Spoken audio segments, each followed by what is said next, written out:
What we'd like to do at the beginning of each of these sessions is take some time for reports from the sort of the local MathEd organizations who all make up an important sort of larger body of what we try to do here at the Fields MathEd. So I'll start with the CMS, who has a winter online meeting on starting next week. So there's a link out there. It's also been posted on Twitter. If there's anyone from CMS who'd like to say a few words, you can just raise your hand, or maybe just unmute yourself. Okay, yeah, can I just add something to this? Mm-hmm. Actually, the program turns out to be a lot richer. So the CMS starts on Friday, Friday the 4th of December. There's a panel at 11:15 a.m. On the Saturday and Sunday, 5th and the 6th, there is a working group, CMESG style working group on successes and not successes of online teaching, on top of the 2 sessions which are advertised here. Anyway, so for registration, sessions schedules, just check the webpage which is there on the screen. Thanks, Miro. Oh, you're welcome. Next, we have the OMCA. So there are regular monthly meetings that have been continuing along for the OMCA. I don't know if there's anyone who'd like to chime in from the OMCA today.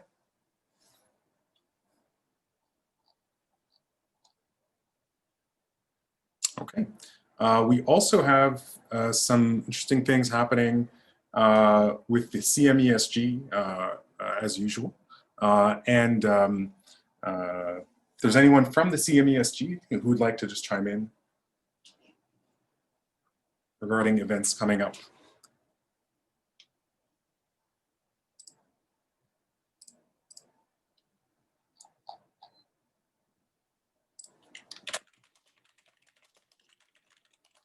All right.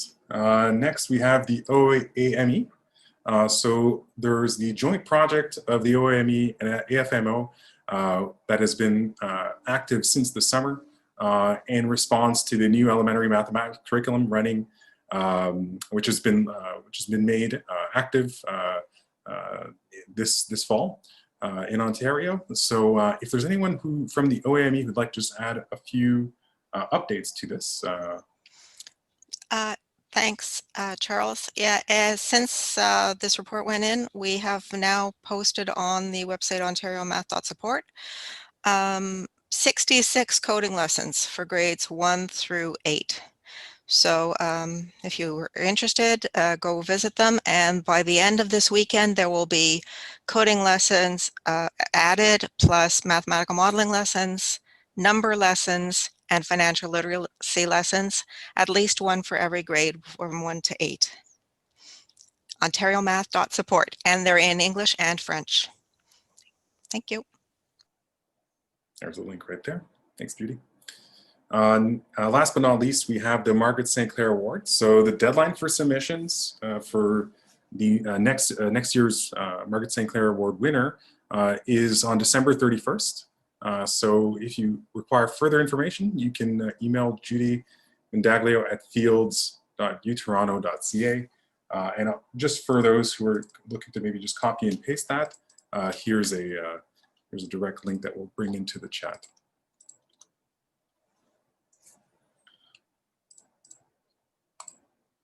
All right, we've got a great schedule today. The theme today is thinking computationally. We're going to be looking at this from a few different angles. The first is we're going to be starting off with a computational thinking Q&A between Conrad Wolfram and Parker Glenati. This is going to be largely anchored on a lot of the ideas that were introduced within the book, The Math's Fixed, which was released just this past summer.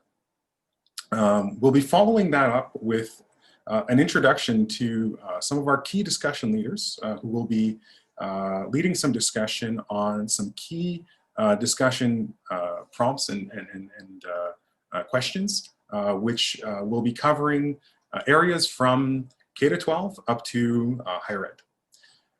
We'll be getting into those breakout sessions, and today those breakout sessions will be essentially open rooms. We'll be listing the rooms for each of the discussion questions and each of the discussion leads, and those who want to join the respective room, you'll have that option to do so. The breakouts will be lasting for about 45 minutes. That will be followed by a quick snack break, and we'll be coming back on for a summary of that discussion provided by the discussion leads. So we'll be adjourning a little earlier today, and that is as a result of this switch to the online format. We really want to make sure we really take good care of the time that you're here. And since we're not feeding you anymore, it is a chance to go out and get proper lunch. So I'll move on to our key discussion or first discussion of the day. And for this, I'm going to pass it on to Parker Glenady. Hi there, everyone. I'm Parker Glenady. I'm an assistant math professor at the University of Toronto. And I'm just absolutely thrilled to be introducing Conrad Wolfram to the forum. Conrad is the strategic director and European CEO and co-founder of Wolfram Research. He's a physicist, mathematician, and technologist by training. And additionally, he's been the strategic director and European co-founder of Wolfram, the math company that runs Mathematica, Wolfram Language, and Wolfram Alpha. He's been doing this work for over 30 years, and this summer has come out with a book, The Maths Fix, on his computer-based mathematics. So could everyone please welcome Conrad Wolfram to the forum?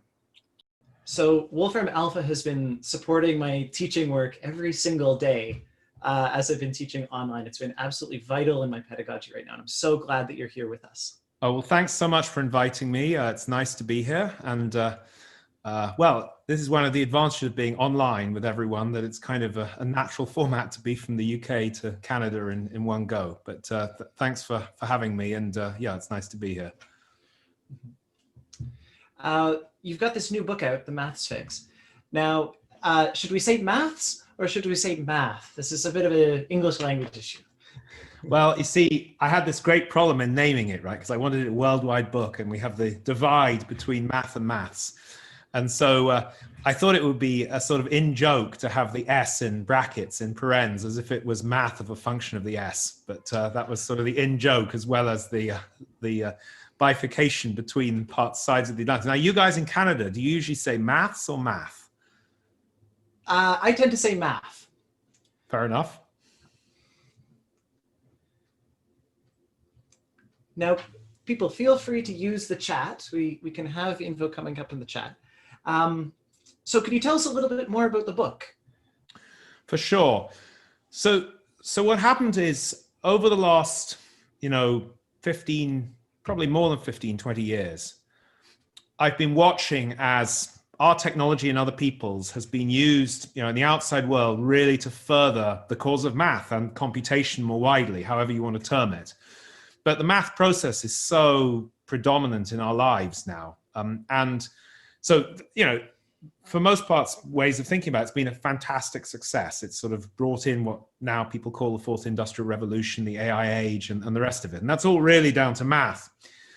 But then I've been spotting at the same time, in particularly high school education, how the subject seems to have not matched up. It seems to be going further and further away from what we perceive the subject has been in the outside world.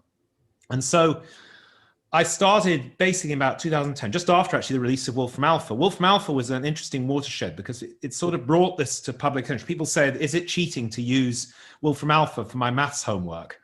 And that's a good question. Depends what you think the homework's about, etc. So that kind of brought out into the open some of this debate. And that's when I started really pushing on this issue with computerbasedmath.org.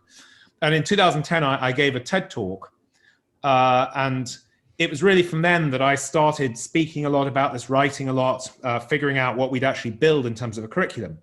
The reason for the book is it's great to talk about this for 15, 20 minutes in a talk or a TED talk. But then people said, have you thought about this aspect? Have you thought about this aspect? And I'm saying, yes, I've thought about that. I just can't tell you in 15 minutes. So I ended up trying to assemble it all into this book. And really the book has 3 sections. It's sort of what the problem is the beginning, the fix, and how we make change. And a lot of education books end up on the first section. They say, well, here's the problem. And, you know, we're all very upset about the problem, and they may be very right about that. But I was very determined to come up with at least a proposal, essentially, as to what we can do about it. And I've tried to write the book. It's you know, people who are into math a lot will possibly find it a little bit slow moving. People who are, you know, policymakers who are untechnical may find it's a bit difficult in some places. I've tried to balance these so that it's readable by sort of anyone who would be interested in this topic, but has details in that really mark out what we're trying to say. Mm-hmm. Yes, it's hard to please all the audiences because there's a lot of stakeholders in math education at this time. And at the forum, we try and bring a lot of people together to discuss these issues. Yes, interesting. So I think that this idea of using computers to teach math it's got a history to it. People have been trying to do this as long as there's been, you know, digital computers available, even before. I'm thinking in particular, say, Seymour Papert at the MIT AI lab. He's got that wonderful book, Brainstorms, and there's, you know, pictures of kids with these huge robots and this kind of thing. This is going back to the 60s. So could you tell us a little bit about the intellectual heritage of computer-based mathematics, and where is it? It's a really interesting question. In the terms of how we formed it, its intellectual heritage was pretty much just us watching, observing, thinking about it, learning what we'd done from our own sort of interaction with the world and dealing with many people who use maths as well as actual mathematicians. But as I got more into it, I started looking up about particularly Seymour Papert. I mean, he's, I think, in many ways, the outstanding figure in this sort of crusade over many years, as you say. And in fact, one of the very enjoyable aspects of what's happened the last 10 plus years is that I've got to know, you know, Seymour's daughter and partner and many people who've been in that movement who are incredibly supportive of what we're doing. So in many ways, and in fact, when Seymour died in, I think, 2016, I wrote a quick blog post about how it's funny because I've been learning about what he's done in a kind of constructionist way. So his teaching is about constructionism a lot and how one should often learn by doing, and it's more sophisticated than that, of course. But I realized I was learning about his work in that sort of way in what we've been doing. And I very much see computer-based maths as sort of successor, in a sense, to his work. And of course, we have a lot of advantages today. One of the main advantages we have is that we all have computers to hand. They're very powerful. And it's sort of like, you know, the idea that there's some backroom operation or they're only available occasionally, which essentially he was struggling with at the time he did this, has long since gone in any developed country anyway. Yes, I remember reading his book. I was reading his book and he was saying, you know, we can have one computer for the whole university. And I was reading it on my phone and everyone else on the bus was reading things on their phones, and the computers are much more powerful. Yeah, and you know, I mean, a lot of the challenges he faced are challenges for now. You know, it was like, hey, we're teaching this the way we've taught it for a long time, therefore it doesn't really match, that maths and computing don't go together in a sort of interesting way, et cetera, et cetera. And I think one thing that also helps us now is the pressure for change as well as against change has mounted. And it's sort of like very center stage, you know, because data science is center stage in most organizations in the outside world. And that sort of put a lot of pressure on what happens to maths in education.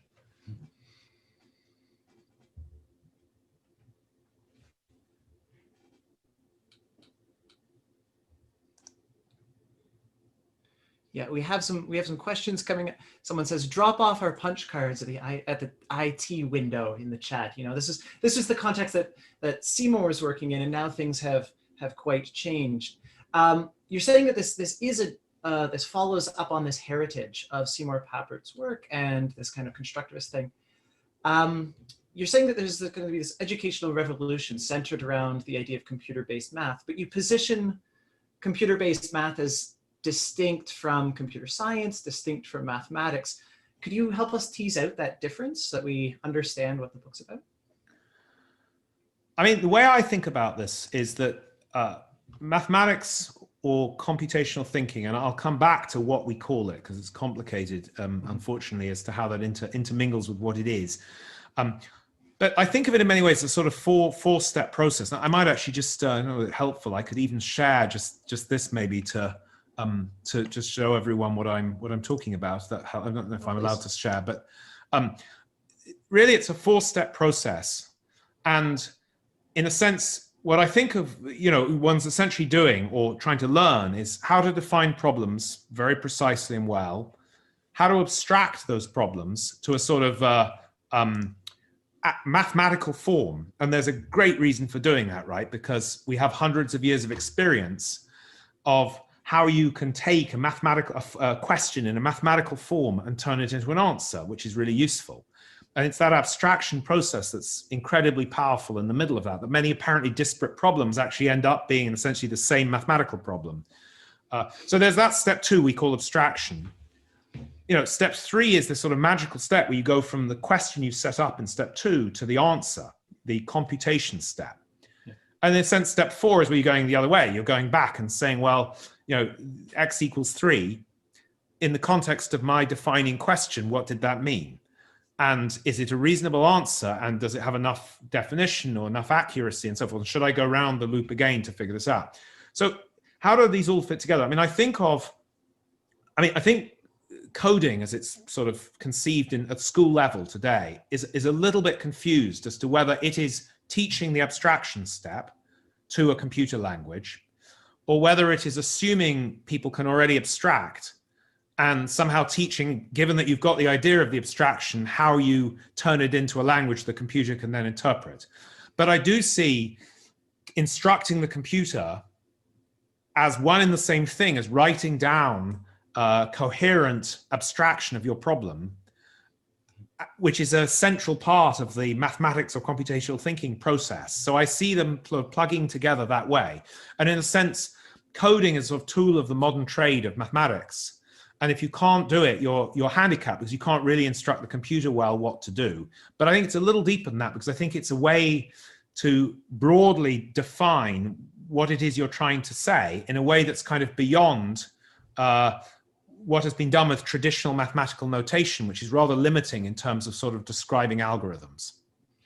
Yes, I've had this experience a lot with my work in experimental mathematics. So I came to mathematics from a very write papers at the chalkboard kind of perspective. And in the last couple of years, I've started to move into doing more experimental based stuff.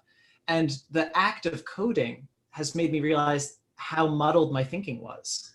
Once really you try and tell the computer, you realize you had no idea what you were thinking about. It's a really interesting point. Actually, I mentioned that for me in my book. I had exactly the same realization. And actually, there's another part of it, which is also knowing which of these 4 steps you're on. One of the things I find extraordinary in traditional sort of, school education on maths is that what I would want to do is delineate these steps before you absolutely need to fall back on that process.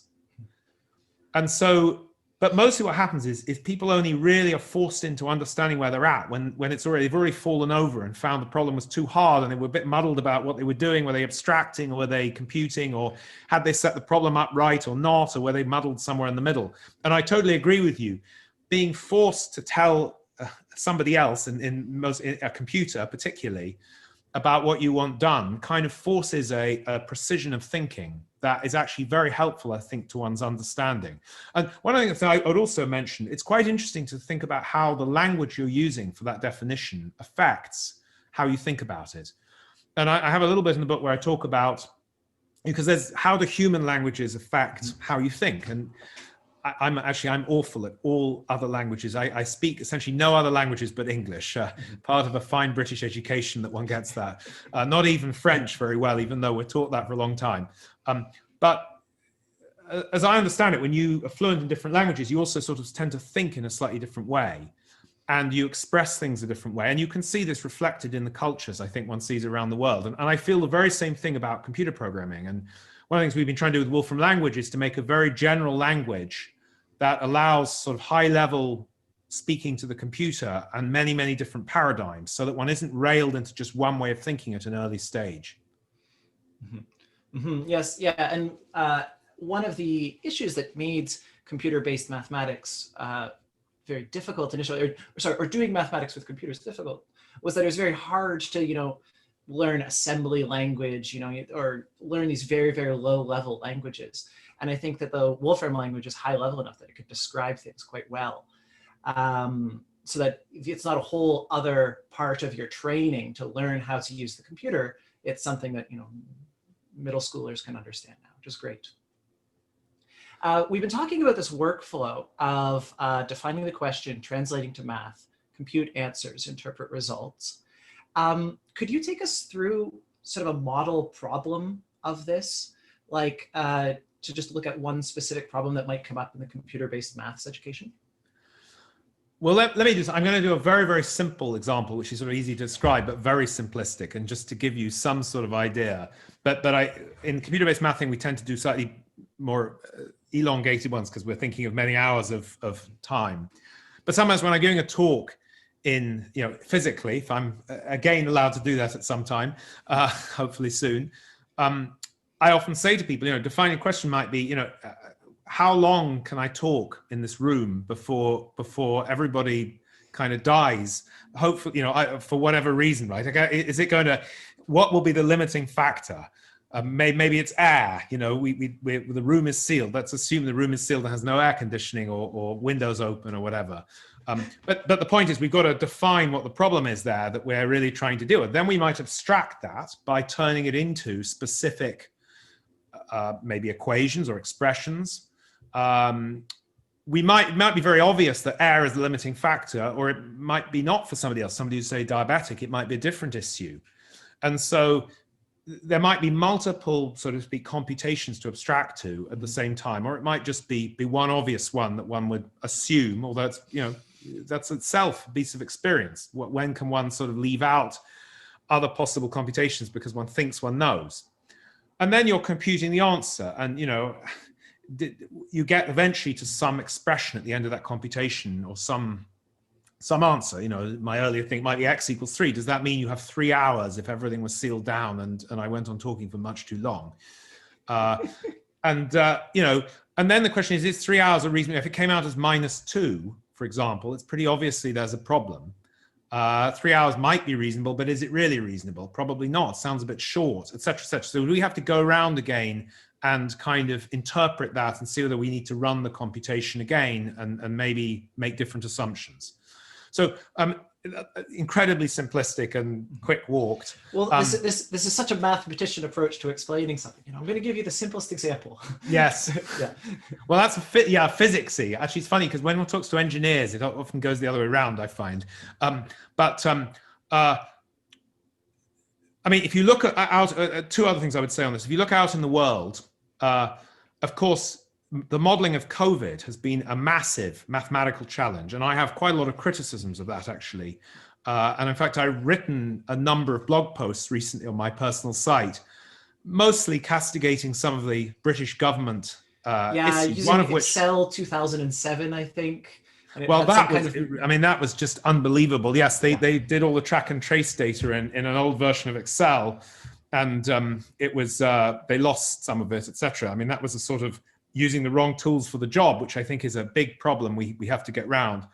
But I think perhaps more pivotal for this discussion are really 2 points from that. There were two earlier ones. One was about our exam system and the government exam regulator called Ofqual, who managed to try and model what to do given that exams weren't taking place, and how to give people the right grades given that weren't actually taking the examination so they could get into the right colleges and so forth. And they made a complete mess of it. And they made a complete mess if you look through it by some very basic problems that you can see coming out of traditional maths. So for example, they threw out most of the data because they wanted to make the model simpler. So they didn't take all the data from different students and different schools, a multiplicity of things. They thought they'd focus on one very simple thing, which was absolutely crazy, which was to try and match this year's cohort to previous cohorts and make them fit the same curve, even if somebody didn't work in the same school in the previous year and got a U grade. So that meant this year somebody had to get a U grade. I mean, it was crazy. But my real criticism there was they didn't really run this process, and they didn't understand that in the modern world, you don't have to pick one piece of data. You can pick huge numbers of pieces of data and nuance models in all sorts of ways, but that's not the process you're taught when computing is expensive. Right. But to come back to your question just briefly on the actual modules, we've built a lot of modules, we call them, which are sort of problem sets in a sense, where we're leading the student through to get them, in a sense, more comfortable with using maths in an open-ended way. And so we built some of these initially for Estonia, actually. And we had such questions to lead this off, like, am I normal? Which was for teenagers, meaning, you know, what does normal mean? Can you define the problem? Is it foot size, or is it height, or is it something else? And, you know, different ordinates, and, you know, can you look at the data from around Estonia in that case, etc. And a bit later, questions like, are girls better at maths? Again, a data science question. You know, can we collect all the data from around Estonia, and how do the boys and girls differently define the question? What happens with that? And etc. So things, what we're trying to do is pick out questions that are, in a sense, fuzzy in their definition, which is what happens in real life. Most of mathematics is applied in cases where it's not obvious exactly what the question is. And part of the game is, in a sense, to define that very precisely and to know what you're defining, what assumptions you're made. And as I pointed out about this Ofqual blog, the Department for Education in the UK, I think, were hoisted by their own petard of inadequate computational thinking in trying to work out what to do. Mm-hmm. Mm-hmm. Yes, I have some British colleagues, and they're just pulling their hair out about admitting students to university. But I think that COVID has had a real big effect on the educational landscape, on the everything landscape. So in the context of the global pandemic, many math educators have moved online. And has this made things more favorable for computer-based mathematics? Has there been an uptake? Yes and no, okay? So it's not all good news, unfortunately. I mean, I agree with you. Look, one of the things with disasters like COVID, and it's, you know, it's a grim, it's one of these grim facets in the world's sort of evolution, but it does turn up some positive things sometimes. And I do agree that I think it's given a bit of a shunt in how we're thinking about education. And I think that's a good thing. But I think the trouble is right now, everybody's just been scrambling to get folks taught, that they've gone into just, we need to teach stuff online. We need to make sure our systems work online, and we need to make sure they're energized, and we can have teachers do stuff and things like that.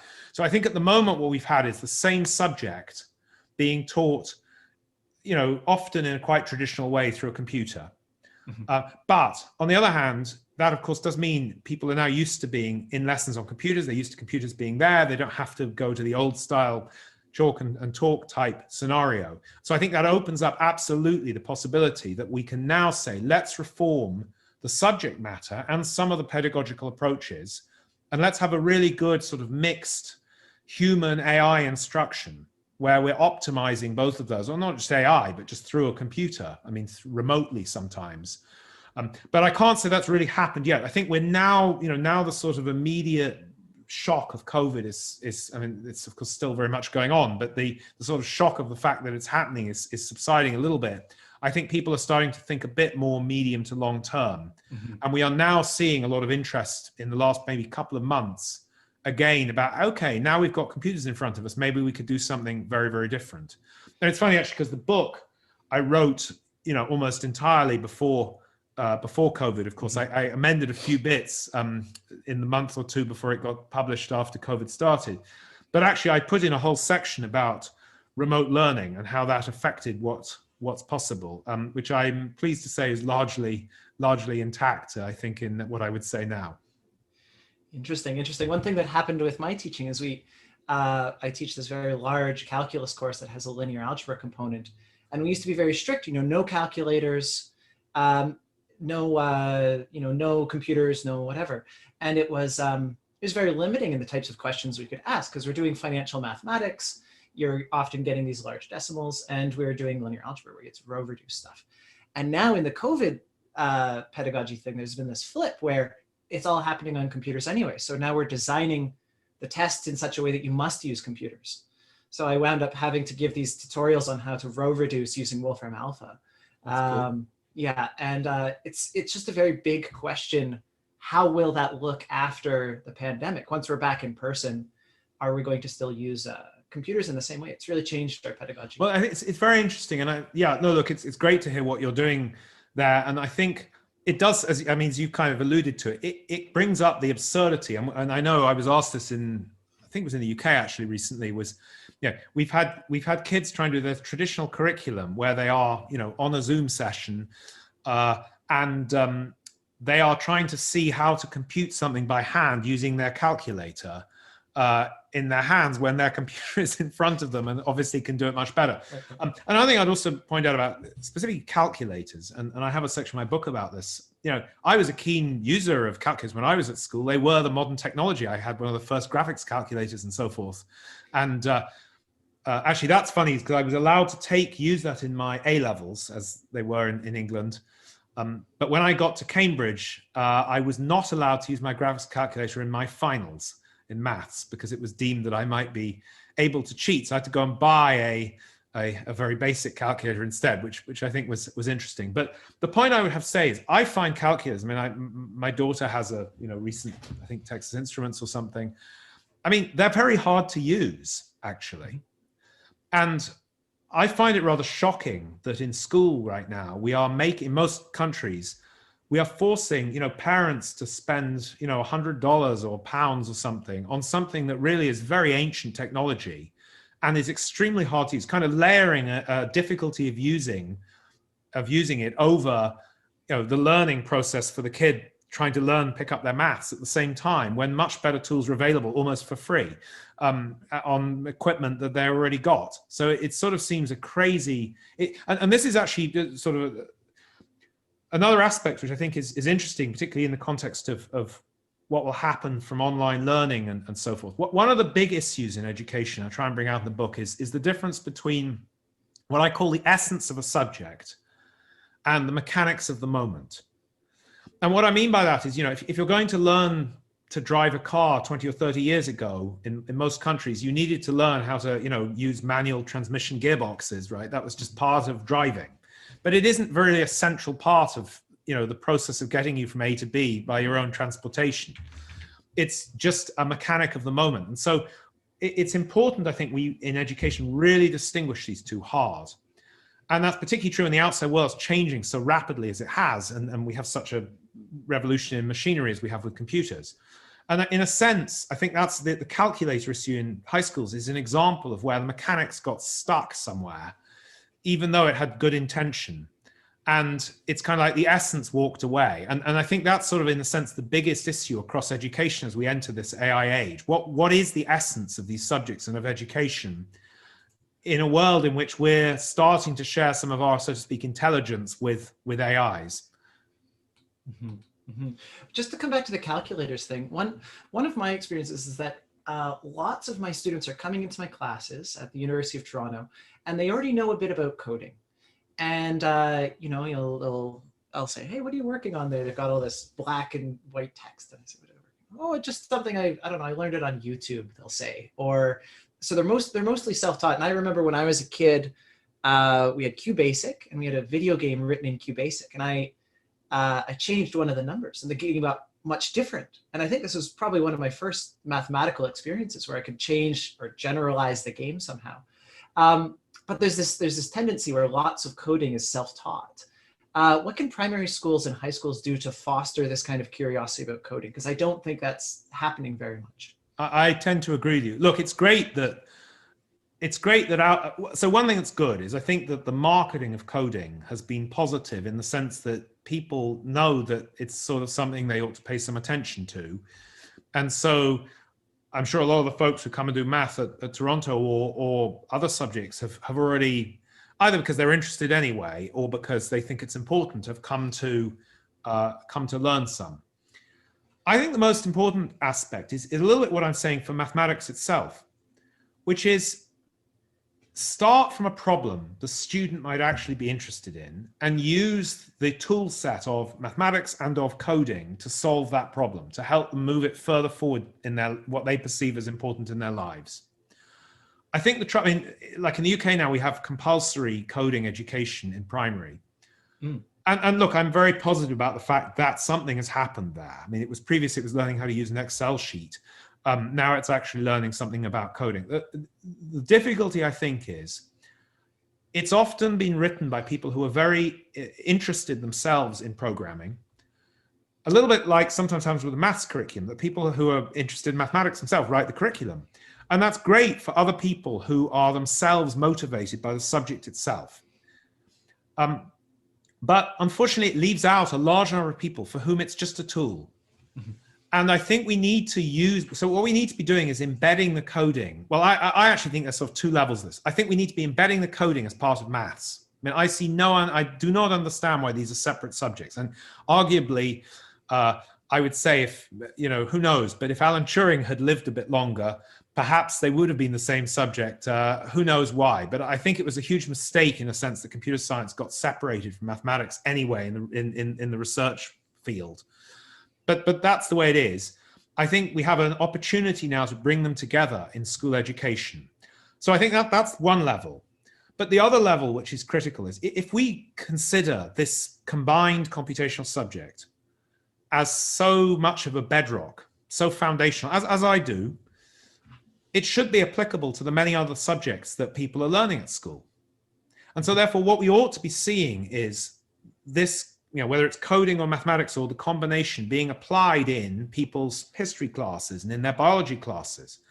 But we really don't see that at all. And actually the reason we don't see that is because most of the maths they're learning can't be used for linguistics or biology, because it's, you know, it's not very useful for those subjects because it was never used for those subjects in the outside world. They're mostly learning Babylonian stuff, right? They're mostly learning ancient Greek or Babylonian mathematics. That's not up to date with contemporary work at all. That's right. And you see, I think one of the huge mistakes is, and I see how this happens, but if we're going to have these general, you know, these subjects we think are important for everyone, and we do think, I mean, mathematics is absolutely in that domain. I think we've got to look at it from the point of view of its use, not its subject itself, because most people will be motivated, I think, most students will be motivated by seeing how it applies to their life. A few of the students will be really excited about the subject itself, but I think if we motivate them that way and give them opportunities to look at the subject itself sort of under the hood, that will keep their interest, and in fact, I think possibly push it forward further. But we'll keep everybody else interested and hopefully drive them then to be interested in what the subject is itself. So I think your answer about coding is, I think many of the coding classes at the moment are to do with code in its own right. And I think that's not going to motivate many of the kids. And that's what I think we need to do much better at. And again, that comes back slightly to language, as you said earlier. If you're trying to program everything in assembly language, and I know people aren't doing that at the moment, it takes that much longer to get anywhere. So you need high-level languages first, even if you then go to a lower-level language later. You need something that can handle sort of human, meaningful data, right? You want to be able to answer questions like, am I normal? Yes. Yeah. And in fact, one of the things I love doing in talks sometimes about Mathematica is I like to write a piece of code live while I'm giving the talk. And the reason for that is because I like to show that I can actually do something in a minute that's meaningful. I mean, it's, you know, it's got enough high level. So one of the things I sometimes do, I've done for a little while, is I get up my camera and I get to look at my face and I get it to detect my face and block it out with a rectangle. Because I think by that point in the talk, people are probably a bit fed up with looking at me. But I mean, there are lots of different levels, I think. And, you know, whether it's, I see a comment about Scratch, for example. Scratch, I think, has been a great, you know, opener for many students. Not all, but for many. I think there's a good question as to where you go after Scratch. And I think, I know a lot of people have enjoyed using Wolfram language there because it's sort of it's not like you're jumping down to a much lower level language at that point, but it is different and more abstract. But, you know, if you take my daughter, for example, my daughter's 16, she's basically a science sort of person, particularly biology. And, you know, she's perfectly good, I think, at being able to understand how to do code. she just doesn't care per se. Mm. She does care if it's applied to a biology problem she really wants to know the answer to. Then she starts to look at it. But you know, just telling her to go code a game, which she doesn't care about, she doesn't really care about playing games, isn't going to switch her on, so to speak. And I think what's important, both with maths and coding actually, is to make sure that we have many hooks for different students. Some students will like something very abstract, some students will like something very practical, you know, about motorbikes or about, you know, beauty or about whatever it is, and try and hook in from there and then get to the abstraction later. Mm-hmm.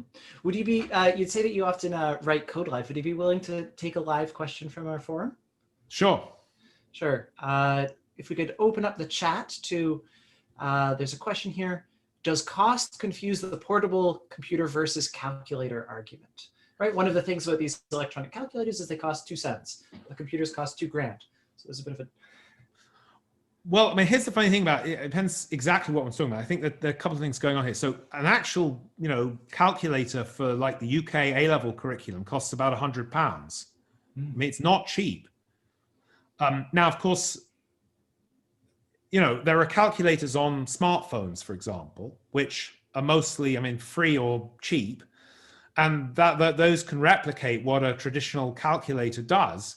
But of course, they tend not to be allowed in exams in case people cheat, so-called. So, I mean, I'm all for using it. I think in terms of the thing one has to look at in terms of cost is, of course, that for all of students learning, in the end, they either going to or they already do need a computer of some description, whether it's a tablet or a phone or a laptop. And so, yes, those are somewhat expensive, although, again, laptops nowadays, you know, you can get a very respectable laptop for a few £100s. But that's an expense. But that expense is, in a sense, across all of what they do, not just across one particular use of calculating. So I think if you look at the costs that way, and particularly how you might save on textbook costs because you can have them online and so forth, I think it's actually, I mean, quite apart from the extra usability and everything else, I think it's actually very economical when you look at it. And, you know, again, governments need to look at, you know, ways in which students who can't afford these things can be supported. But I strongly believe that doing that is a great deal cheaper than almost every other alternative to get them that level of education. Mm-hmm. Yeah, this idea that the cost of the computer is distributed across their whole education, right? You know, they need one computer maybe for high school, one computer for university, this kind of thing. And just to add to that, I mean, I won't mention the jurisdiction, but I mean, there was one jurisdiction that did a huge report on maths education and concluded that, you know, they wanted to knock out sophisticated calculators from the curriculum because they were worried about the students who would be disadvantaged, you know, and couldn't afford them.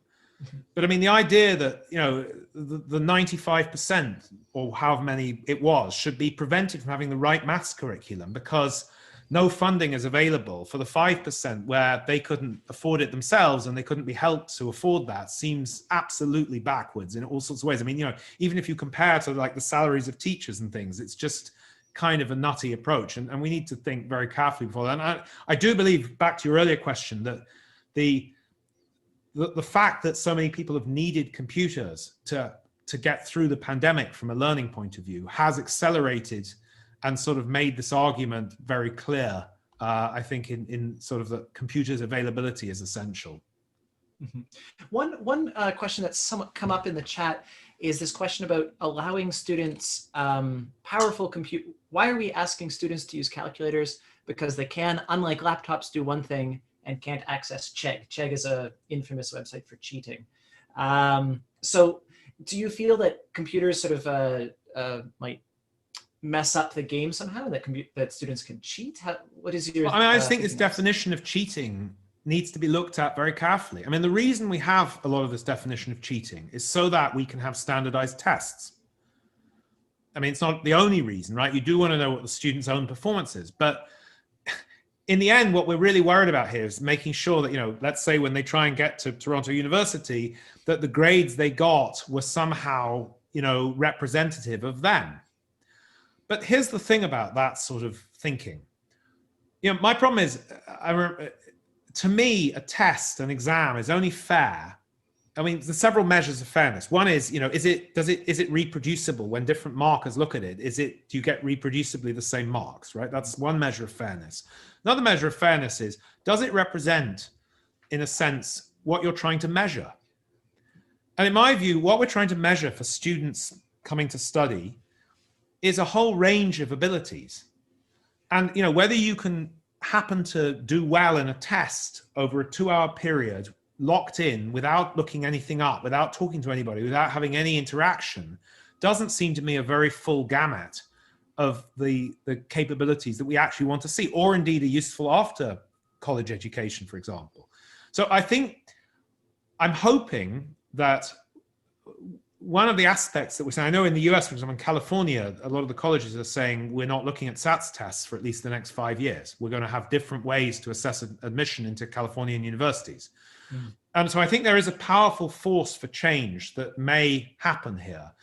But so my attitude to this, and in fact, funny enough, in 2009, I gave a TEDx talk entitled, where I basically said, is it cheating to use Wolfram Alpha for your maths homework?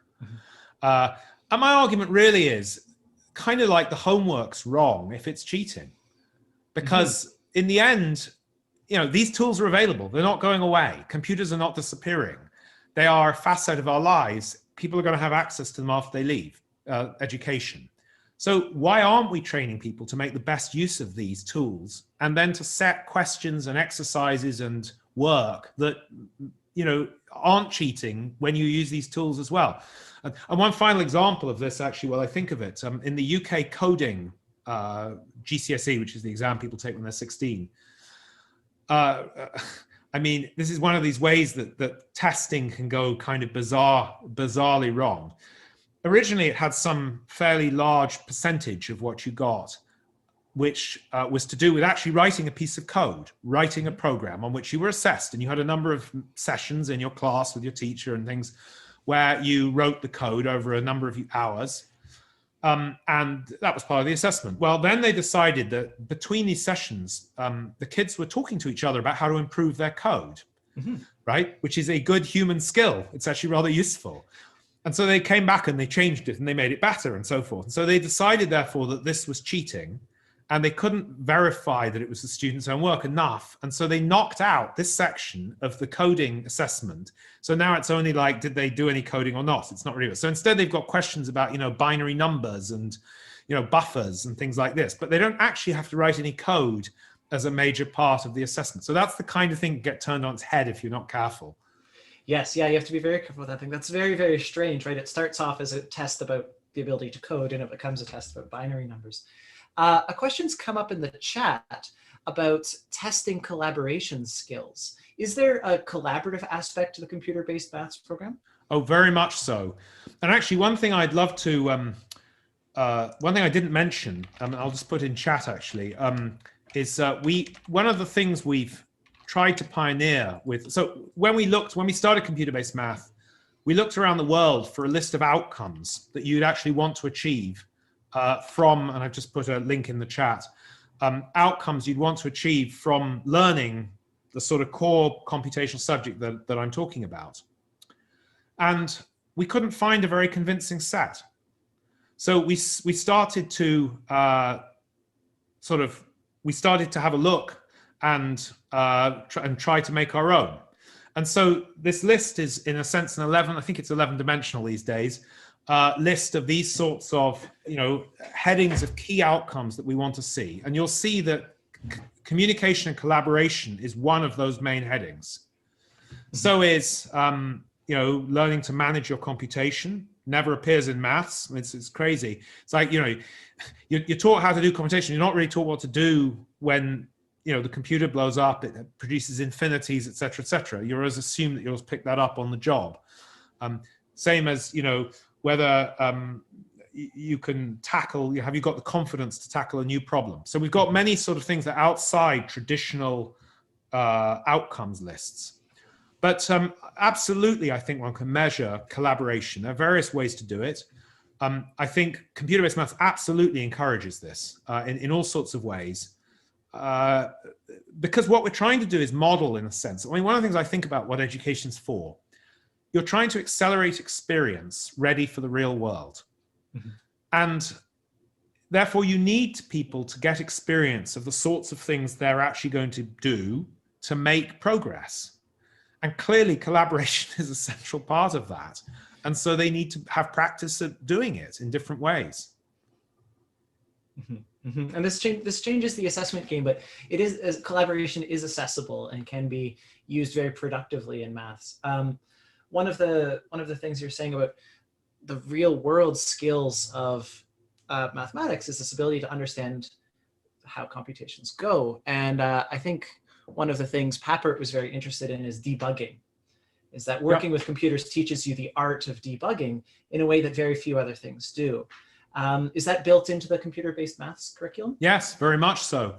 Because I think it's, I mean, actually, in its own right, debugging, you know, of code that doesn't work and stuff like that. But even further than that, it's also debugging arguments, debugging assumptions. I mean, there's lots of aspects of debugging of that four-step process, which often don't happen, because the assumption today in most of maths education is what you've got to debug is your hand calculating that went wrong.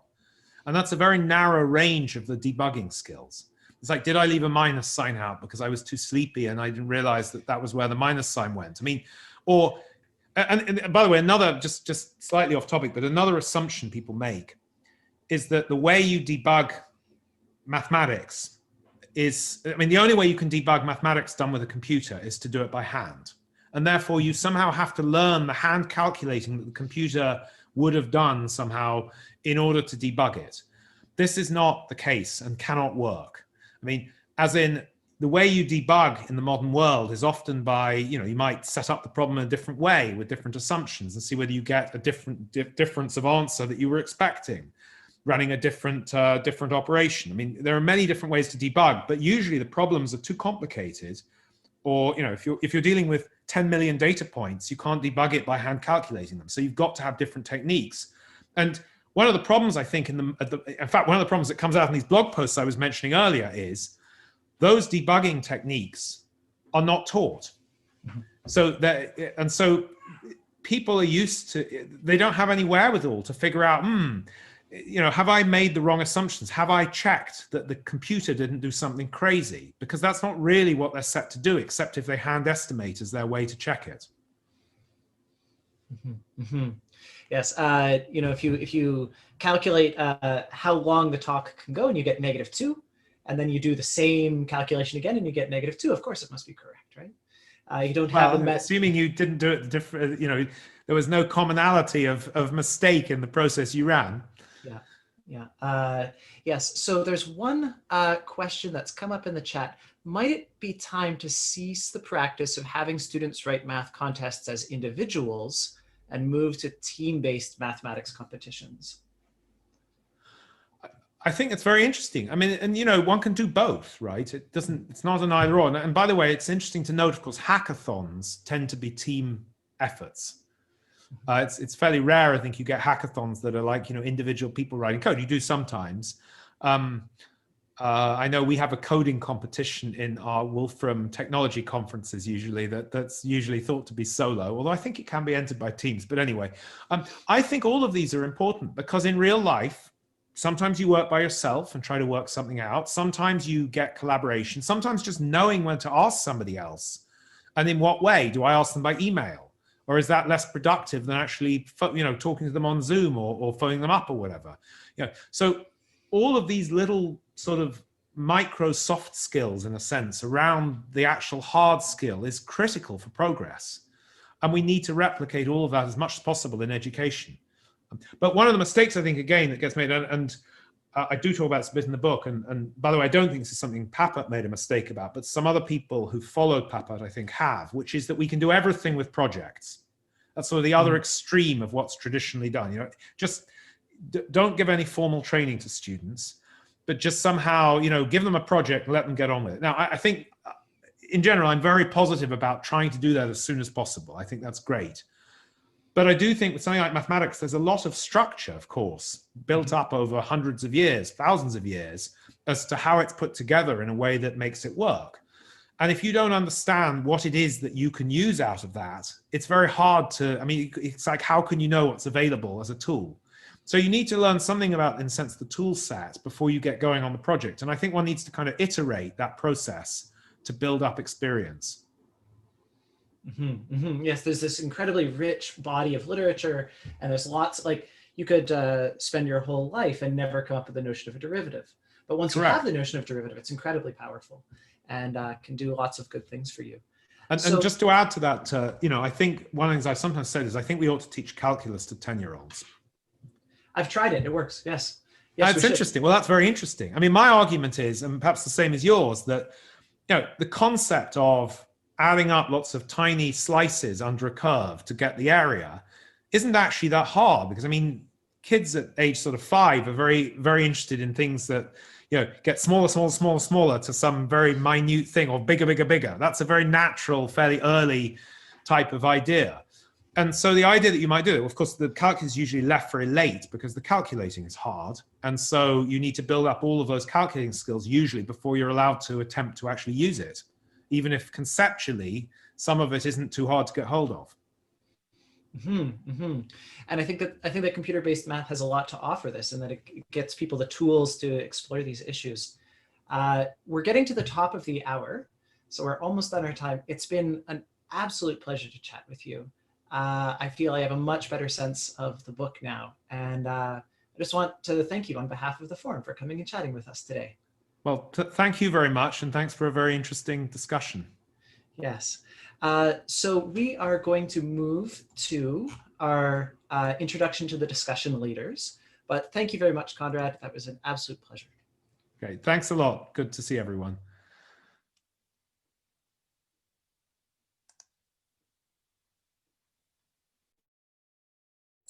And thanks for that, Parker. So just to give a little bit of context, part of the reason why the steering committee had decided to look at this question of computational thinking is some of the changes that have recently been brought in to the new mathematics curriculum, new elementary curriculum in Ontario, which has introduced this, or has given this a more significant place, still a very specific place for coding. And I can see there's still some discussion that will definitely continue on into the discussion groups. So before we get into those, we just wanted to take a little bit of time to introduce some of our discussion leads and give a sense for how we're going to be structuring this. So we're going to have a total of 6 rooms. The first 4 are going to be led by discussion leads, and the other 2 are open for those who want just a separate space to have another discussion. So our first discussion lead is Lisa Ann Floyd. She's coming from the University of Western Ontario, and she is looking at basically this idea of coding in its place within the Ontario Mathematics 1 to 8 curriculum. So she writes specifically, there's 1 overall expectation for coding skills and 2 specific expectations per grade within the algebra strand. The curriculum document states that coding can be incorporated across all strands and provide students with opportunities to apply and extend their math thinking, reasoning, and communicating. So 2 discussion prompts from Lisa. How can teachers be supported to incorporate the new coding skills expectations in their teaching practice in the long term, in the short term? What are the key ideas, considerations, and approaches that should be addressed in developing support for teachers and their students? Okay, so that's going to be room number 1 with Lisa Ann Floyd. In room number 2, we're going to have Cameron Moreland from the University of Waterloo.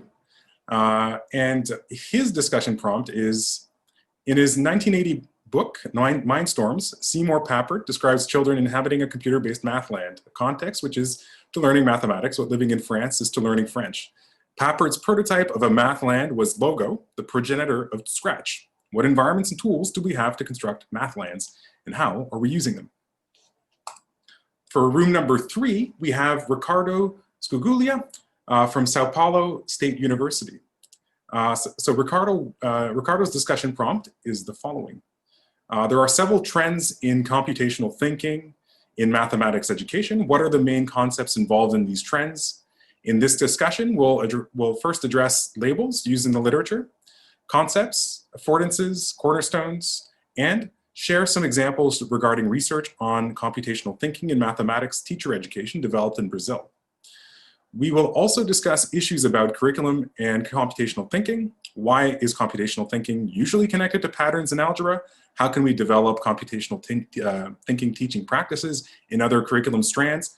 And what are some of the current trends related to computational thinking in the mathematics curriculum?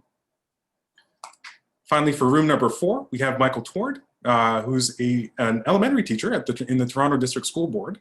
And Michael's discussion prompt is the following: computational thinking through the eyes of a child, using a collection of written perspectives from real students in Toronto, including a split class, grade 7 and 8, gifted education class. Michael will unpack viewpoints, mindsets, and understandings, and discuss strategies to foster computational thinking in the real world. Okay, so we're just about to break out into the rooms, just as a quick point here, I don't know, Parker, if you had any just general guidelines for those just before we break out into the rooms.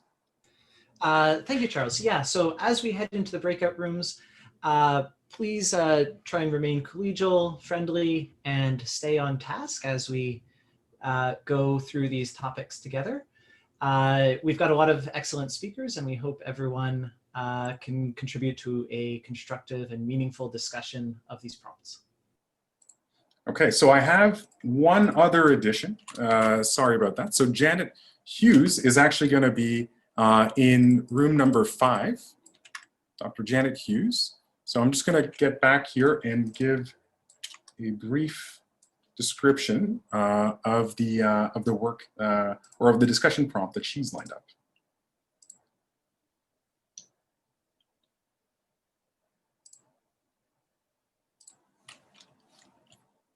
Okay, so math, coding, and making for elementary students.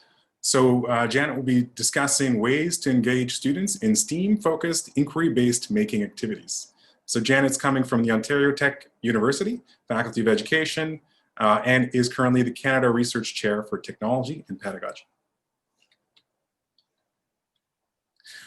So yes, to answer Vishnesh's question, this month we will be having open access to the breakout room. So you will be getting a prompt in just a moment, and you will have an option to choose which room you'd like to join.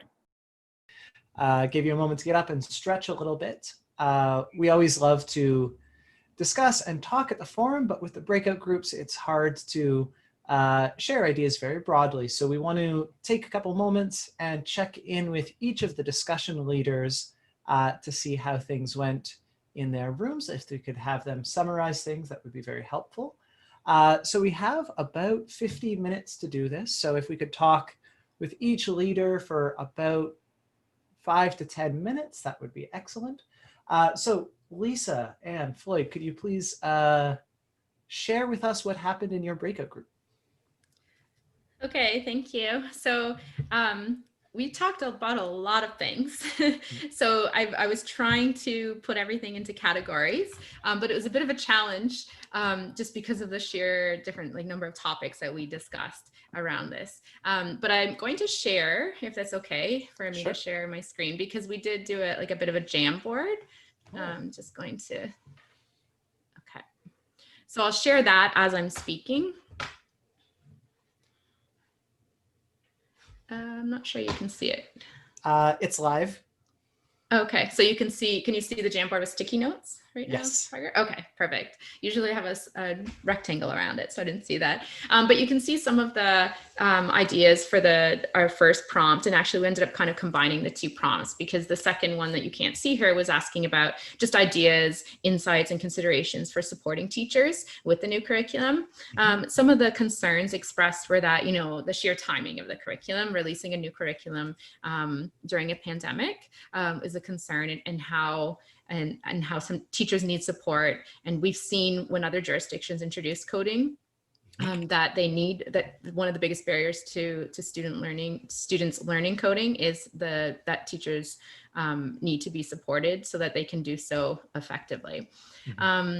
There is also some suggestions that maybe computational thinking or a notice that computational thinking was not included in the new curriculum explicitly. So we don't see the term computational thinking or associated terms in the front matter or in the mathematics section within algebra. There was some discussion about which language we should be using, and it is not mandated by the Ministry of Education. So it's up to the... So it's a very high level thing. It doesn't use a particular language. Yeah, so I actually personally think that's great that we're able to select which language we can use, and they all have similar logical constructs. It doesn't actually also say whether you should be using block-based or text-based, so that's up to the teacher's discretion. That said, the teachers will rely on supports and resources out there because it is, for most, a brand new skill for them. So there was a concern that maybe we focus too much on Scratch. Also that teachers are definitely willing to learn, but there has been, with the new curriculum, not all the supports have been released yet. However, there are a number of supports, and there was a suggestion that perhaps we curate a list of all of the resources that are available. So we have OAMI, as you spoke about earlier, actually releasing some of their supports. TVO is something that I've been working on, so there's support there. We have LearnX, and so Dr. Hughes and Dr. Ganides have some resources that are comprehensive and ready to use for classrooms. So there's a number of resources that are out there. It's just that teachers don't have release time, so they do have to look at this on their own time. There are some suggestions about leveraging students. So students tend to have a different mindset and are more willing to learn something new and aren't quite as afraid of new concepts. And so maybe we can leverage them in the professional development, perhaps having experts come in and support. And then we did touch upon briefly about equity, how every student from grades 1 to 8 now has access to learning coding. They're not having to rely on programs that are funded by their parents or after school clubs. So it's bringing in the equity piece. And you can also see some of the other comments that have been shared on our Jamboard. So I think I'll leave it at that. I know we did talk about a lot, as I mentioned, and so I welcome other people who are in our group to jump in and share.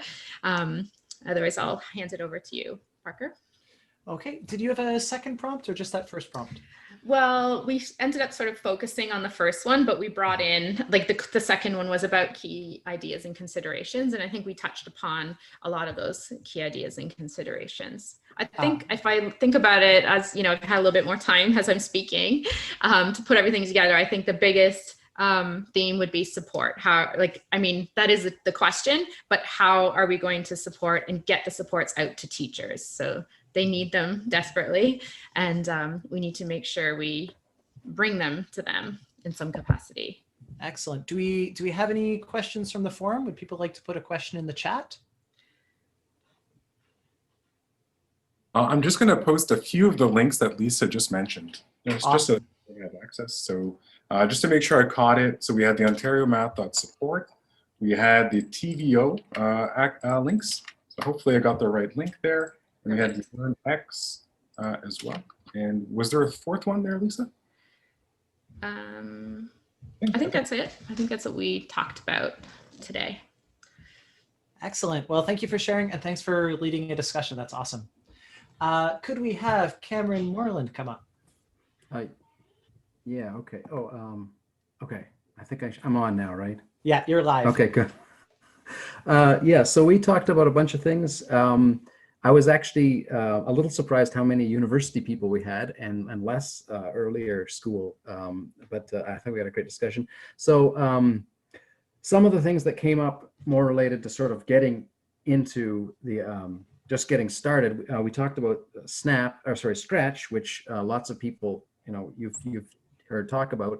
But we saw, one of the points that came up is what language you're using influences what you can do, right? And so of course there, there's you can do geometry and things like that in Scratch, but there's lots of, you can't easily do real computation of values and stuff like that. Like if I want to, the language doesn't make that easy. And so one thing that we see is Snap, which is at first glance a very similar language, but is actually like a language that has got the kind of features.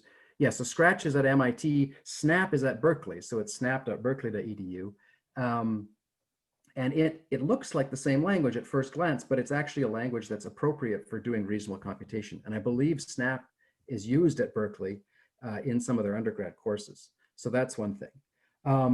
There was a big issue. A lot of people were very interested, especially in post-secondary, but I think this can also very much apply to earlier grades, to having real data and people being able to work with real data. There's lots of data out there. You can get data from all over the place, almost, if you were looking for data on a particular topic, you could probably just search for it and you'll probably find some. One issue with a lot of this data is that it may be quite messy and not very tidy. So we're one particular site, apparently StatsCan has a decent amount of their data nicely formatted to make it easier to work with and to give you, to make it so that it doesn't have too much extra stuff that's sort of distracting from the main point. And related to this, if you're working with real data, you want to work with an appropriate language. And so Jupyter is as a sort of application of usually Python, which it's like a magic notebook that you can write in, and it gives you graphs and all kinds of things. And so it's a great thing for doing computational analysis and making it's really is like anything you could do on pen and paper, you can do here too. But you can also, you're already there. There's no difference between doing pen and paper and say, oh, now I'm going to do some computation that involves running the CPU for a couple seconds. It's already right there. And so that was a good thing.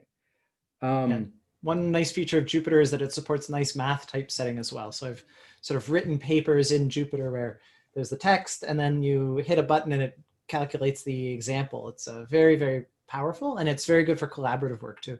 Yeah, it's a very neat system. So if you're doing that kind of work, very much data-based work, it lets you do a lot of things. It's a little bit different so Papert is very much on the idea of building a world that you live in. And this is sort of, it's taking the real world and it's muddying the boundary between the real world and the math world, which is a very useful thing to do, and it allows us to make science much easier. And I'm not sure what Papert would have thought about that. Well, I'm confident he would have thought highly of it. Again, one of the things he talks about in the book is you should be doing with computers what people do with computers. Don't make stupid stuff for kids to do real things. So I think Jupyter very much fits into that notion of it's a real thing that adults do. And yeah, kids can do it. And then if you're doing some simple data analysis in there and you say, okay, now I need to do some algorithms, you can, it's right there. It came up several times, the idea of having this real data is very good because it means that you can, maybe you're doing something that nominally is you're learning coding, whatever that means, but you're following examples that follow your personal interests. And that allows you to do things that interest you. And so you want to do it. You don't want to do it just because some teacher told you you have to. We also talked a little bit about using Minecraft, which we haven't really seen, but again, there's a lot of math in there in the system. You could do in Minecraft, you could build mathematical worlds that would be very much in the same sort of vein. Regards to group work, I know Harvey Mudd's doing some amazing stuff. If you haven't looked at what they're doing, it's worth taking a look in any case. But one of the things they do is that they do group work, but they instead of saying, okay, we're going to have random groups, often you'll have one student who is a more skillful programmer, and they'll just sort of take over. And so apparently at Harvey Mudd, they make groups that are at the same level. So you'll have a bunch of people who are, you know, very much new to this, working together. And so they can work together. They have to work together because there isn't one person who sort of takes the ball and runs with it.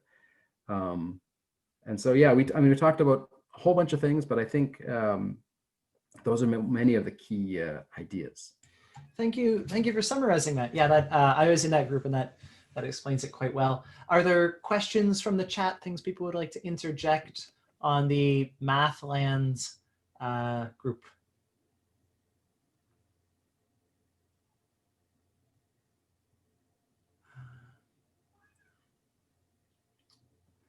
Jeanette Hughes is pointing out you can code Minecraft with make code too, that it's a very versatile thing.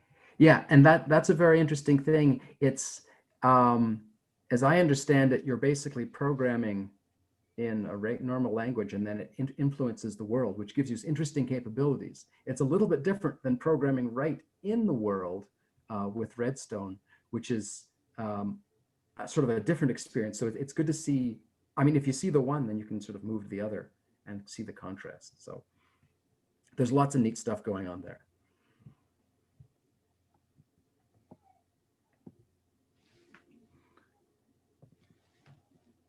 Okay, so thank you, Cameron, for summarizing and leading that excellent discussion.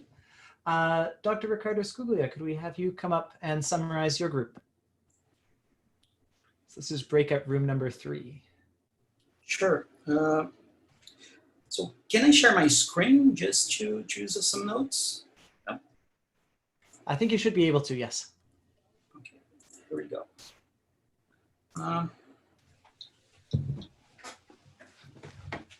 So is that live? Yes, that's live, Ricardo. Okay. So at the very beginning, we talked about interfaces, and more like interfaces between mathematics education and computer science, and how the use of technology in math education at the very beginning was about computational thinking, and how along of the history of mathematics education, we talked about other resources like dynamic geometry, or online courses and so on. And nowadays, computational thinking is a big issue in math education as well. Right? We talked about thinking, several ways about thinking,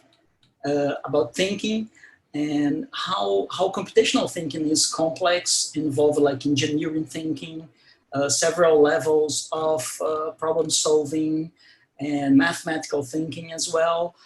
But we can also use lenses from other areas like arts, for instance, and how thinking is developing in the arts as well, and make connections with computational thinking. We talked about, I used the expression like comprising labels, which is the literature on computational thinking mention like skills, mentions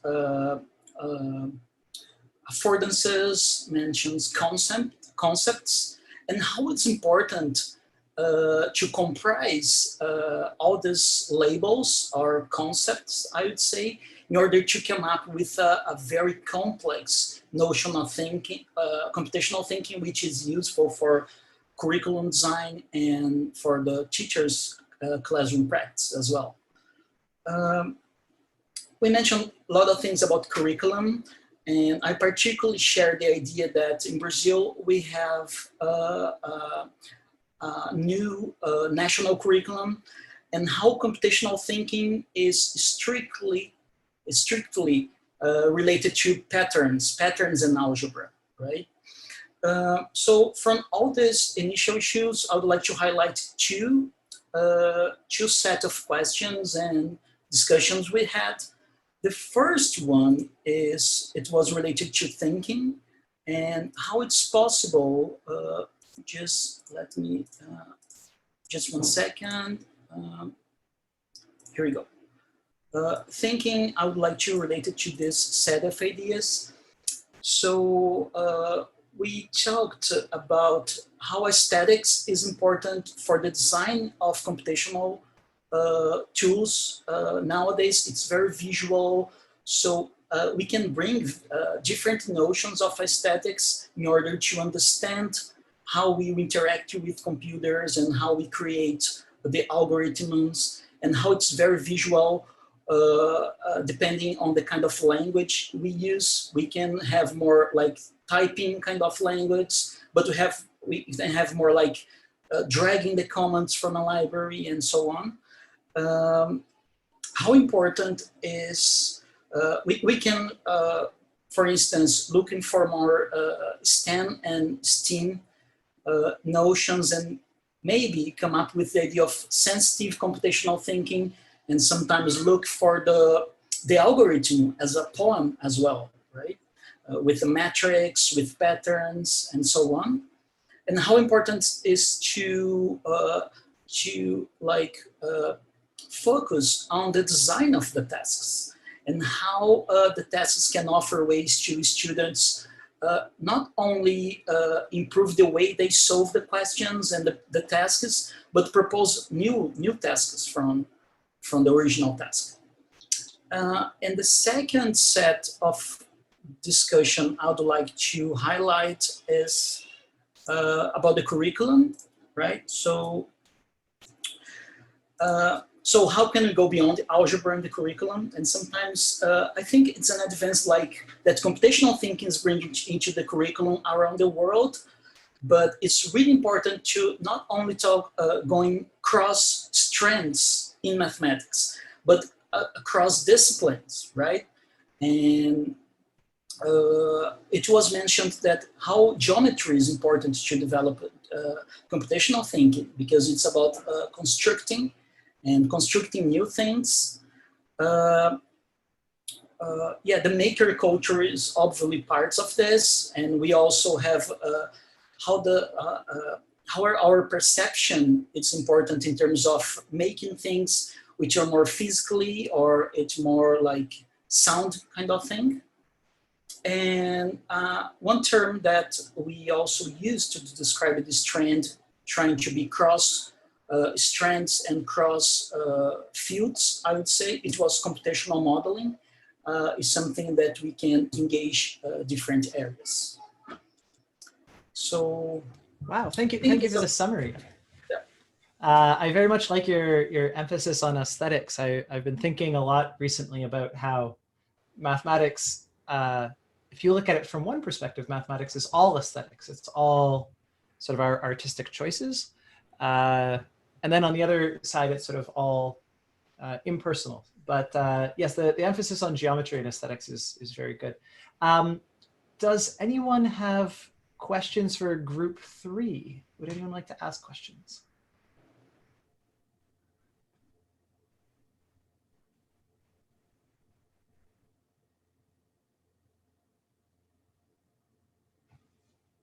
Is there anyone else from group 3 who would like to chime in about that summary?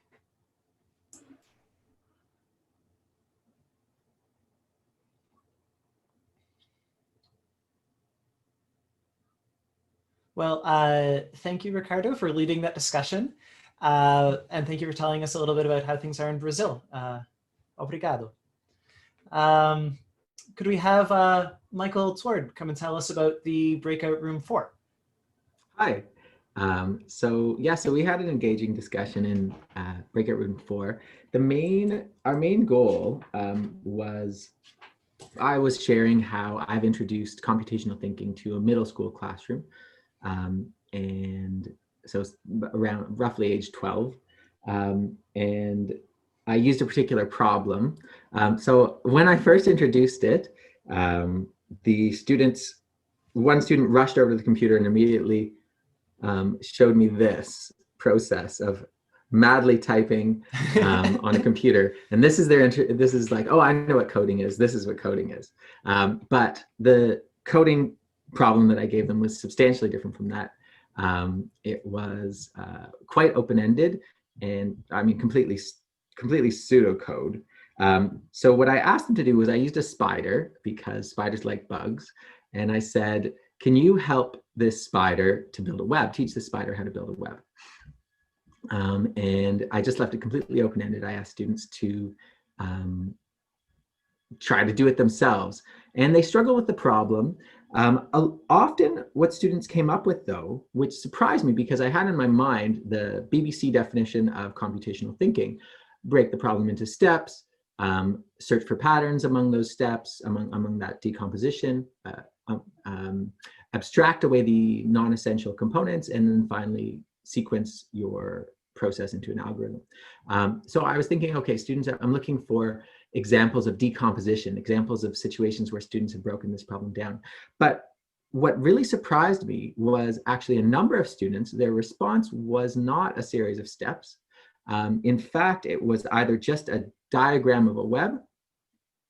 So sort of like if you were to have layers of individual time and compress them all, flatten them all, the product is the only thing that you see. And figuring out what were those steps, that is actually kind of a second layer. So I'm going to show one more thing. Let's see if it's visible. Well, I'll just read it. So one student's solution was, a web is made of strands of silk strung between two objects. The silk needs to fill the spaces between the objects. And that was the answer to the problem. So instead of immediately going to breaking down the problem into steps, a number of my students defined the solution precisely. And when I was going through this process, it was before I had years ago watched Conrad Wolfram's TED Talk, that he had a sort of different definition of computational thinking. So defining the problem, abstracting the problem into a language that computers can understand, calculating the solution, actually doing the computations, and then finally interpreting the results. So we went through a number of my, and I realized that first step that Conrad describes may be missing from that, from the standard computational thinking definition. And surprisingly, so I acted out like an elementary school teacher, and I had the participants actually try to solve the problem themselves. And we did have, we had a couple different approaches, but actually drawing the web and clearly defining the solution was one of the naturally occurring first steps in the process. So I think that might be something that's missing and an insight that Conrad has that needs to catch on a little bit more. So I showed a couple of my students' ultimate solutions, guiding them through a process of inquiry into, well, how does a spider web work? What are the considerations you need to do? What about gravity?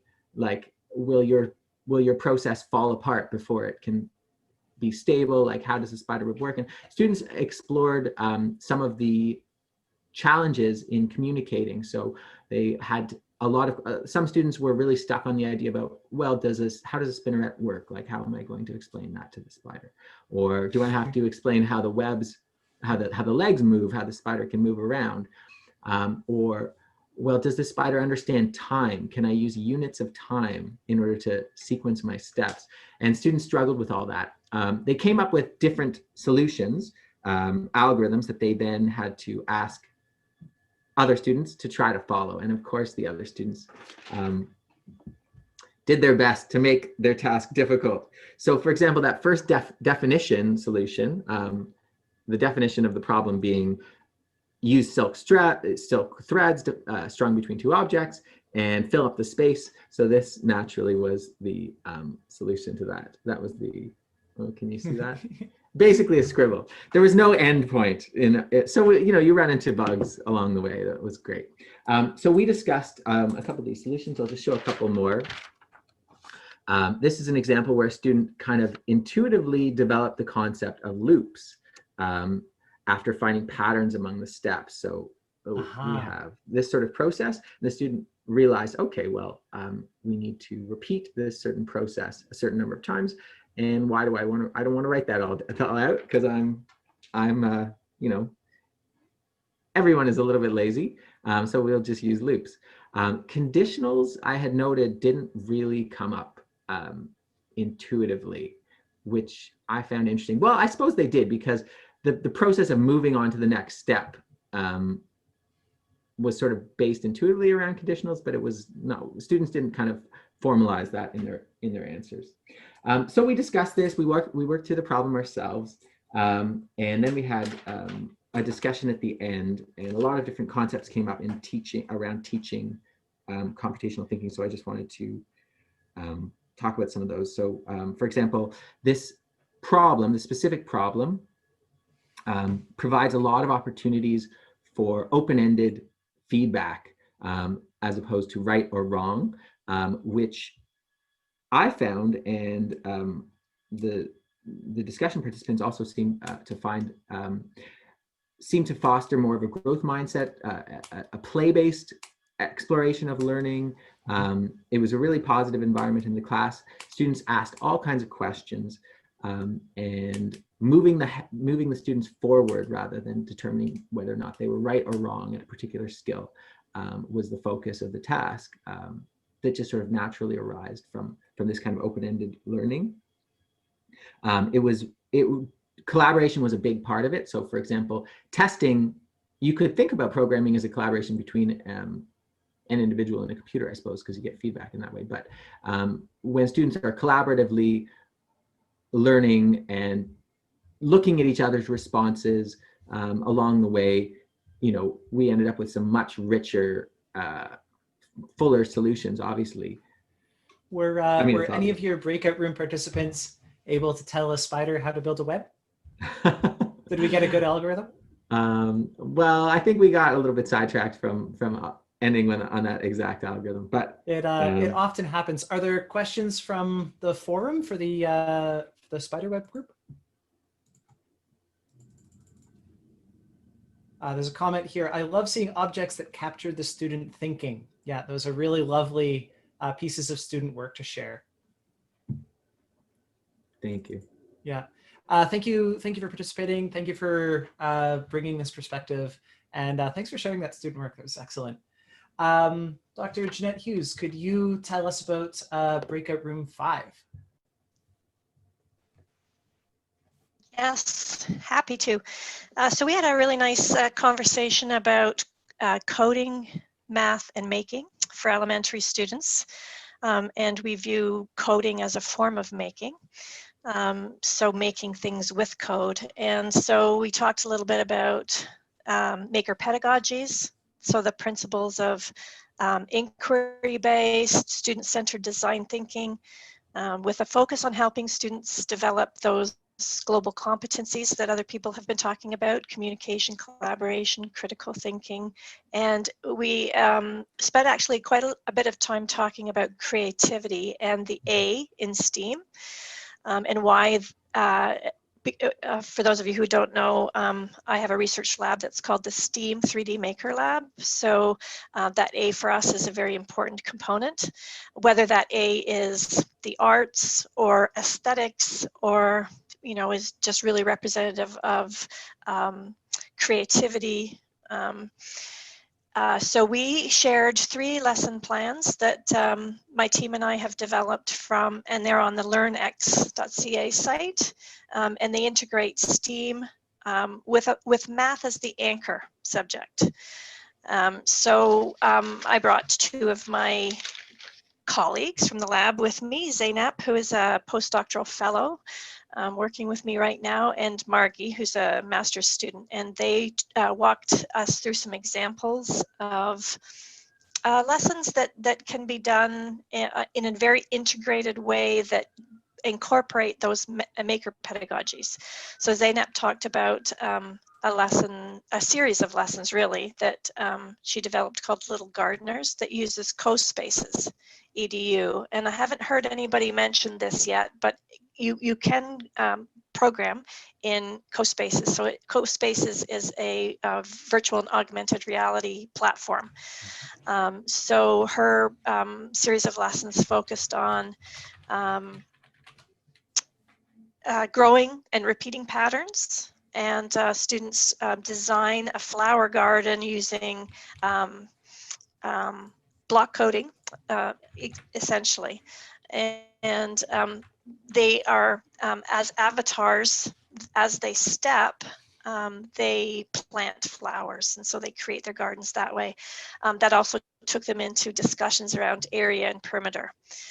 So really focusing on students as makers, as creators of their own virtual gardens. And that was for grades 4 and up. Margie talked about the same powerful question, the same powerful issue, which is repeating and growing patterns again, applying them to the rhythmic patterns in music. And so using make code and the online microbit platform, the lesson has students actually creating patterns through music, so they come up with their own compositions. That leads them into the use of Scratch and the makey function, piano function, and then once they've created their compositions, they post these collectively on Flipgrid. Oh yeah, Margie also talked a little bit about a third lesson plan that was focused around a baby turtle survival walk. So how do we get the baby turtles to the sea safely? And that series of activities involves both three things actually: robotics, general coding, and then 3D design using Tinkercad. So trying to use different technologies to have students do their coding. We also talked a little bit about the emphasis on critical making and the importance of that as an approach. So students creating for a purpose, for example, helping that baby turtle survive a trip to the sea, or creating a garden and talking about the importance of pollinators and sustainability. So we also had a little discussion around women, girls and women, and how do we make math, but STEM more generally accessible for girls and women. And as I said, we spent a lot of time talking about creativity and the importance of providing students with multiple paths to a particular problem or creation or product, and focusing on that creative journey as opposed to just the product. So I don't know if anybody else, I don't know, Zainab or Margie, did I miss anything? Or does anybody else from the group want to jump in?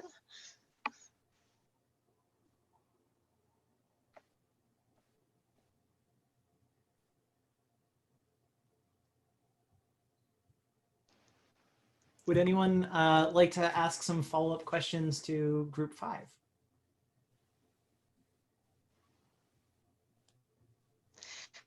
There are some interesting comments about STEM versus STEAM, and I know that some people think that adding the A potentially dilutes the STEM subjects, but I would argue that it enhances, but maybe that's a debate for another day. One thing that I very much like about the projects that you outlined is that there's sort of an ecological emphasis. Pollination, taking turtles to the sea. Is that an intentional part of the design? Absolutely. Yeah, that's part of critical making that includes social justice issues, equity, diversity, inclusion. We also talked about, in the process of doing something like 3D printing, the learning is in the design of what you're doing on Tinkercad. It's not in the actual printing of the product at the end of the process. And that in our lab, we ask students to justify why that object needs to be printed, because Blickstein talks about the keychain syndrome, right? We're all producing these keychains that are just going to end up in landfill sites. And do we really want that? So you don't have to 3D print everything. Right, you're right. How will this object make the world better, right? Absolutely. Fantastic. I absolutely love this question. Thank you for coming out and leading a discussion today. We have one more announcement from Charles. If you could come and close us off, that'd be wonderful.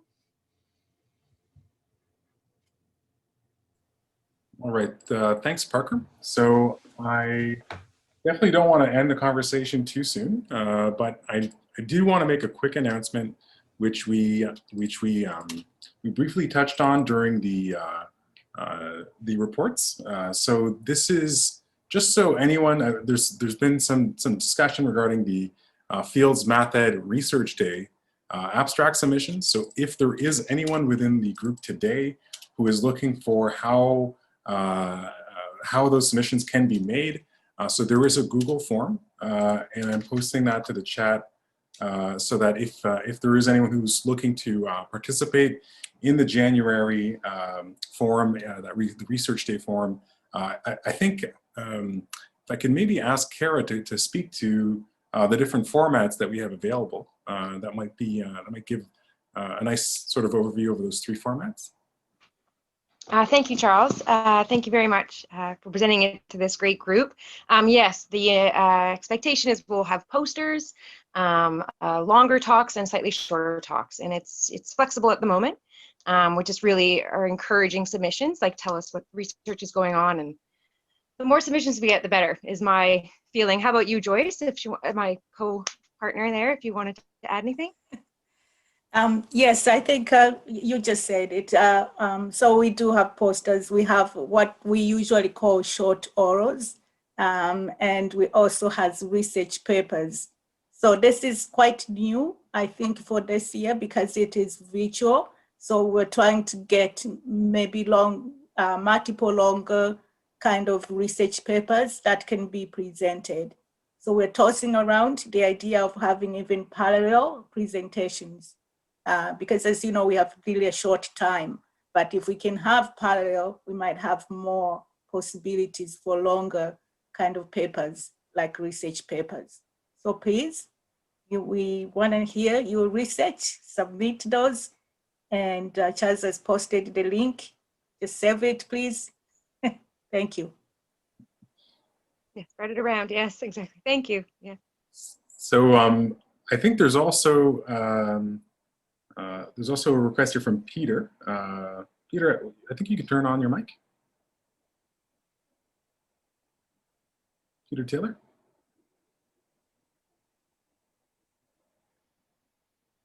Oh, it's not working? 1 second.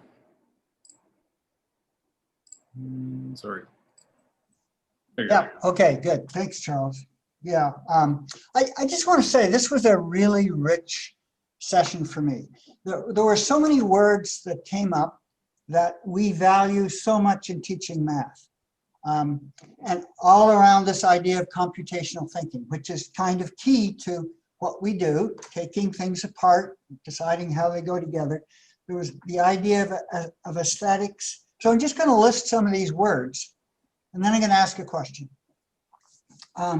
Aesthetics came up in Ricardo's session, and again with Michael and the whole STEM thing, right? And there's an idea that if STEM is done right, the A is organic. It's there. We all know it's there already. Conrad mentioned Pappert's projects, but said maybe we need something more than that. Maybe it's not good enough just to have those projects. The whole idea of play-based. We all really value play all the way. Actually, it should be all the way through the system. Michael talked about that. Ricardo talked about that. Collaboration, which comes out of play organically. The idea of having real math in there, things of substance that let the students know what mathematics is. For me, as a curriculum designer, I kind of have the feeling that if I have the right task, then all these good words will just come automatically. But, and here's the big but for me, and it relates to Judy's comment that she made in Ricardo's group about the team that's actually writing the new elementary curriculum. Well, in a sense, it's written, but there's lots of things to be done to give the teachers what they need to teach it. That all these things actually require a different curriculum design. that if you have the wrong design, and then you'll never get there. This may not be such a problem at the elementary level. I'd like to know that better. I'd like to know what the people that are working on this new elementary curriculum for Ontario now, what kinds of resources they're using. I'm guessing they're using the resources that we saw showcased at this meeting. I hope so. At the high school level, I think we really are working with the wrong curriculum design. What in CMESG we've been calling the laundry list. You'll never get there with the laundry list. So that's the next big thing as far as I'm concerned. Changing the design of the curriculum to allow this wonderful stuff to happen. Okay. Peter, your camera has turned off. If you want it on, we can Well, see your lovely. I can't. I'm not allowed to start my video. Okay, because you're wearing the wonderful CMESG shirt. I was wondering, in addition to this curriculum piece, could you tell us a little bit about the session that you're organizing at the CMS?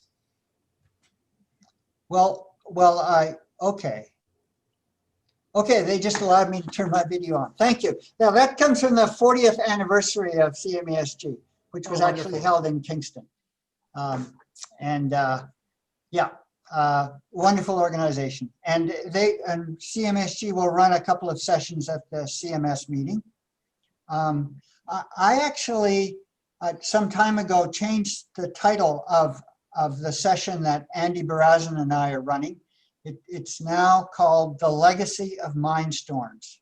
So we really do want to focus on kind of what Papert did and what the fundamental ideas were, which Conrad talked about.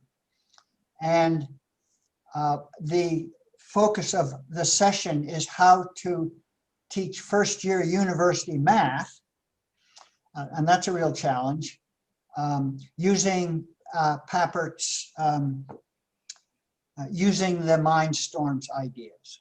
So, and we have a number of speakers that are presenting examples. And which day of the conference is that? That's on December the 8th in the early afternoon. There are many other education sessions happening at that meeting too. Andy and Miro have one. And excellent. So, thank you for telling us about that. And thank you for sharing all those insights about curriculum design with us.